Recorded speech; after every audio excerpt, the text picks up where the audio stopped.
Hi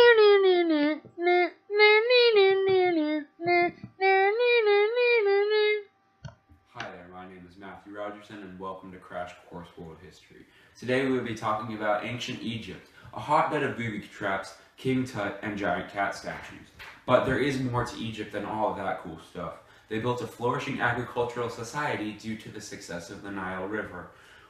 One of the reasons for Egypt's existence was the Nile River. The annual flood allowed the ancient Egyptians to plant their seeds with little preparation in the soil. As the years went on, the population increased and demands for more food required the Egyptians to grow on lands that required more plowing and simple irrigation systems, unlike the banks of the Nile River. The Nile also facilitated trade with its lower and much less recognized counterpart, Nubia. Egypt had no natural resources, so they had to develop modes of transportation to get all the things crucial to a society that was defined by pyramids and agricultural feats. But we'll get back to that later. Back to the need for all the resources. They used boats to ride currents from Upper to Lower Egypt. Some of their most prized exports were linen textiles woven from flax. Egypt had no natural trees because it was mostly a desert, so all trees were imported. One of the uses of this imported lumber was a cheaper alternative to stone tombs, which were essentially coffins originally and built from wood. These burial boxes were very simple at first, but with the passage of time, they began to receive painted decorations, and their shape reflected that of the mummy buried inside them. This brings us to our next point, that religion was the key in Egyptian lifestyle, and the ancient Egyptians thought their ruler was a living god. The ancient Egyptians were polytheistic and worshipped gods like the Horus, the sky god.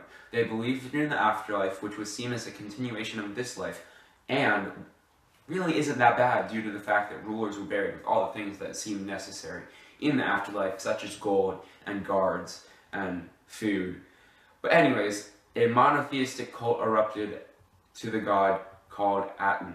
Pharaoh Amenhotep IV made the god popular, but after the pharaoh died, traditional priests wiped out the memories of this god and worship of this god. So that kind of stinks for him. But another feat to these ancient Egyptians was its political system.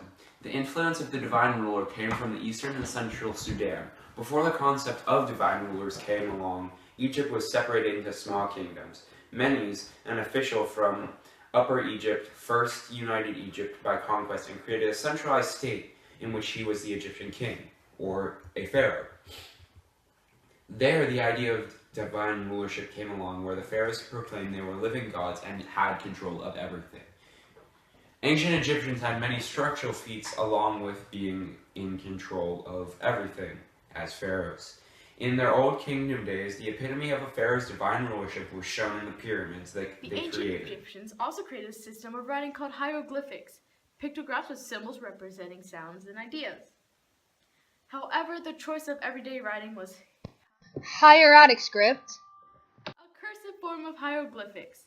Education and literacy led to a very good life in Egypt, as shown in the book In the Satire Trade, which he destroyed every single profession which wasn't a scribe.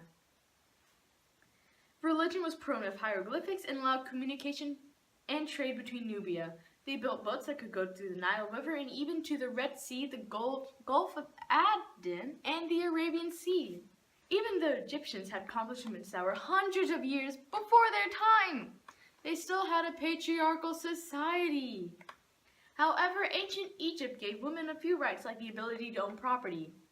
Royal women sometimes took control of the government, like the Queen Hatshepsut. She depicted herself to have a beard in order to become more masculine, so people would actually accept her role instead of, destroying her and all that.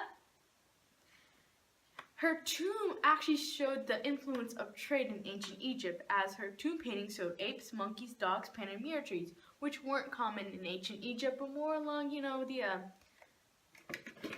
this part.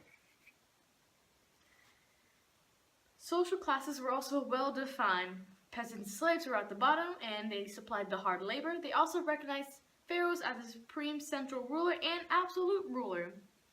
Also, they didn't depend on nobles who were of birthright, but they relied on military forces and administrators and tax collectors. collectors. Individuals could work their way up and Thanks for watching Crash Course World History, Ancient Egypt.